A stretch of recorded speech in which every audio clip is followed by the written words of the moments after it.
CBS Broadcast Center in Los Angeles, this is CBS2 News at 5 p.m. These 58 angels' lives were all cheated of time with their loved ones. All of America is grieving for the lives lost and for the families. Tonight, hope and prayers as the nation stops to remember the victims and survivors on this one-year anniversary of the Las Vegas mass shooting. A day of strength today in Las Vegas. It was 1 year ago that dozens lost their lives and hundreds more were injured in the worst mass shooting in modern American history.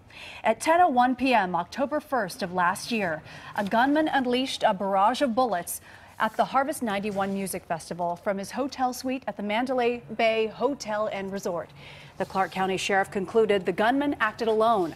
They closed their report without finding a motive. Well, today the city is honoring the 58 people who died and nearly 900 others who were injured. Half of those victims were from Southern California. CBS 2's Pat Harvey is live in Las Vegas for our special coverage of the first anniversary. She joins us now from outside the Mandalay Bay. Pat? Thank you so much, Susie and Suzanne. And yes, the word Vegas Strong is taking on a whole new meaning today. In fact, the hashtag Vegas Stronger is trending because the city and this community want people to know that they will not be bowed from this horrific violence that happened 1 year ago on this day. And as you mentioned, it was 1 year ago at 10:01 this evening when a gunman started firing shots from the 32nd floor of the Mandalay Bay Hotel behind me, 500 yards into this green fenced area where about 22,000 people were attending a music festival. They came here to hear from some of our finest country music performers. In fact, Jason Aldean was performing on stage that evening. And you know, as the story goes, 58 people lost their lives, hundreds more were injured, and thousands still carry those emotional and psychological scars, probably some that will be with them for the rest of their lives. However, this afternoon, we've watched people, family members, friends, and just folks who care come by this memorial center to just pay their last respects. And I will say this, there have been remembrances all day. In fact, beginning with the sunrise service early this morning, first responders on bagpipes got things started. The interfaith service included the release of doves into the air and 58 seconds of silence, 1 second for each of the victims killed. Now, the city is hosting a number of events today as well. One of them is the dedication of the Remembrance Wall. It started as a makeshift memorial made with wooden pallets, and it's now been remade into a community garden. It's really a sight to see. And as you know, 58 people died in that massacre. This weekend, a new set of 58 crosses were dedicated. They represent the lives lost. In fact, 31 of them were from Southern California, as you said earlier. I want to tell you about a few things that are planned tonight: the Remembrance Wall dedication, a candlelight vigil and procession, and the marquee lights on the Vegas Strip behind me will go dim at 10:01 p.m., the exact time the shooting started. Now, our own Nicole Comstock is also live in Las Vegas. She's at the Community Healing Garden at that Wall of Remembrance. We want to go to her now and find out just how people are reflecting there. Nicole. That's right, Pat, and you can feel it too. It's just been an incredibly emotional day across Las Vegas today at all of these memorials that they have across town. A lot of people here today at the Community Healing Garden with the Remembrance Wall that are connecting with other families who also lost loved ones out here 1 year ago now today, not only through the trees that were planted in their name, but their names on the wall and photos throughout the garden here. It's also a time for survivors to connect with other survivors, since they really are the only other people who know exactly what this experience has been like to live through. Take a lot of pictures. And they shed a lot of tears. With heavy hearts, grieving families traveled hundreds of miles back to Las Vegas 1 year after their loved ones. 58 of them were shot to death at the Route 91 Harvest Festival. But it's really hard. Really hard. She was just a, sweetheart. Good kid. Never in trouble. For Rick, being here at one of many memorials in town is a milestone. 365 days of missing his little girl, Carrie Barnett. The 34-year-old lived in Riverside and had worked at Disneyland for 10 years. Her father says she never got to have any kids, but she loved them. He's one of many people who are brought to tears at these crosses. Just wish I could switch spots over there.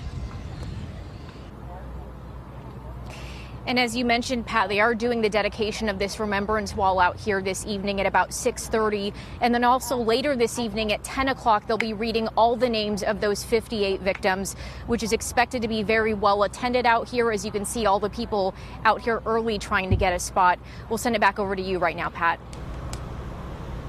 All right, thank you for that, Nicole. And as Nicole just mentioned, there are memorials and tributes still planned for this evening. And in fact, we'll have tributes from the nation's capital as well. So Susie and Suzanne, for now, I'm going to toss it back to you from Las Vegas in Studio City. We'll see you in a few minutes. Thank you so much, Pat. What an emotional day. Yeah. And more breaking news. It happened again. A deadly plane crash near a local airport just hours after a plane went down yards away. Well, now 3 different agencies are trying to figure out what exactly went wrong near Brackett Airfield Airport in Laverne. And that's where CBS2's Tina Patel tonight is live. Tina. Yeah, investigators with the FAA are here. They'll be looking at both crashes, trying to figure out what happened, if these are related, or if this is just a terrible coincidence. It just came in, and all of a sudden it's just, boom, it happened so quick. So quick. Bob Warren was eating lunch at Brackett Field when he saw this single-engine plane crash just short of the runway. It was coming in, it hit the ground, and it went up in the air like it bounced. And then as it went up, it kind of did a cartwheel, sort of, and went down, and the flames came up, but then all of a sudden the second set of flames came up, and it was unbelievable. What's even more unbelievable, this is the second deadly crash here in the last 2 days. The wreckage from a Cessna that crashed last night hasn't been moved from a nearby plant nursery yet. It's just feet away from the news site. Well, you know, actually, Brackett has a pretty good record. That's why it's really beyond my comprehension that we're talking about a second event within very few number of hours. Investigators say it appears the pilot last night had some engine trouble as he was practicing approaches. He died in the crash. His passenger was sent to the hospital. Bassam says the pilot community is a small one, and this has affected them all. I knew the gentleman in the plane crash yesterday. High time. Both people in the aircraft were high time pilots. Although he doesn't know who was in today's plane, he hopes investigators can identify the pilot and the cause of this crash soon. So does Warren. You don't expect to see it. You know, we come here just to sit back and have our lunch, not to witness something like this. Now, the plane in today's crash was registered to a family-owned business out of Irwindale, but we still don't know exactly who was inside that plane at the time of the crash. As for the airport, it is still opened, and pilots we talked to say they will continue to fly in and out of here, but they say they will be more cautious until they know exactly what may have caused these crashes. In Laverne, Tina Patel, CBS 2 News. Jansen, here's the 0-2. Got him! So breaking news on CBS 2 News at 5. Did you have any doubt? Well, the LA Dodgers win their 6th straight NL West title in a high-stakes tiebreaker against the Colorado Rockies. The boys in blue, oh yes, come through once again. Right? I love it. And hardcore fans sent them some good vibes at Dodger Stadium. CBS 2's Dave Lopez always gets the good stories on days like this. Yeah, he's in the middle of the fan frenzy. Dave. Well, Susie, when you said there was no doubt, I think there was a lot of people, especially in the Dodger organization, that may be disagreeing with you. This has been a tough season for the Dodgers. Now, granted, they won today, number 6 in a row, but it has been by far their toughest one. You got to remember, this ball club started out, they were 10 games under 500 in April. They had a lot of ups and downs. There was some moments there where they were even on the verge of not even making the playoffs unless they really went to the whip. Well, they did. Give them credit. They are in the playoffs. They won today by a score of 5-2, but even that was a little nervous time in the 9th inning because Jansen gave up back-to-back home runs, but they're in. They can breathe a sigh of relief. They don't have to go to Chicago. They stay home, and they can pitch Kershaw on Thursday, and Atlanta is now coming to town. Can they do it this year? Can they take that one extra step and win the World Championship? With a crowd inside Dodger Stadium, let out a roar.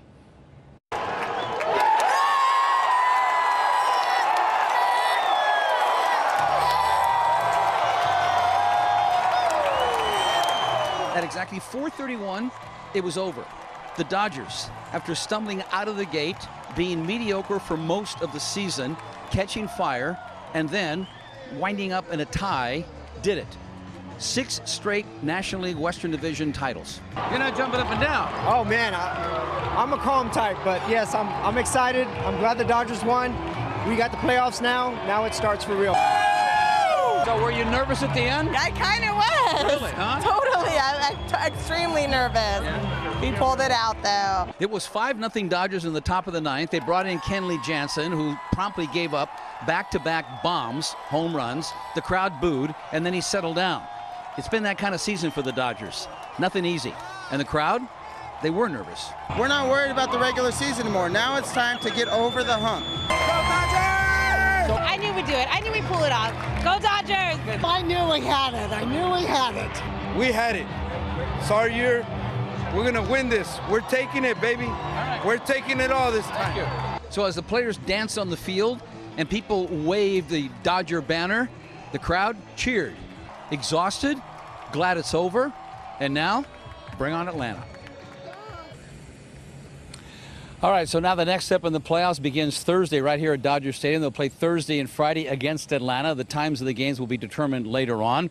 And then it's the next step. They'll play the winner of the Colorado, the wild card game is tomorrow between Colorado and the Cubs. And then, who knows? Can they get to the World Series again? Will it be Houston? Will it be Cleveland? Will it be Boston? Will it be the Dodgers? Step one today, they won. And fans everywhere who follow the Dodgers all year are just saying, whew, glad that's over with. Well, live from Dodger Stadium, Dave Lopez, back to you in the studio. Let's do this, Dave. Yeah. Thank you. The celebration is on in the Dodgers clubhouse, and our Jim Hill is right in the middle of all of it. We'll be hearing from the newly crowned division champs a little later. It's raining in there, isn't it? The Dodgers get a few days to breathe before opening a best-of-5 division series on Thursday, as Dave mentioned, when they host the Braves. The Dodgers played Atlanta well this season, winning 5 of 7 games. So pretty good chance there, I think. Tonight, the search for suspects after 4 people were shot in Compton, killing a teenage girl. We have the very latest on the investigation. Plus, our Randy Page spent months looking into a murder case that sent a Corona woman to prison. Is she innocent? At 5:45, a preview of his podcast, Flawed Justice, the Kimberly Long story. And the latest developments in the FBI investigation of Supreme Court nominee Brett Kavanaugh. Hey everybody, I'm Garth Kemp. We are tracking a little bit of thunderstorm activity, some flash flood watches. Explain it all to you coming up.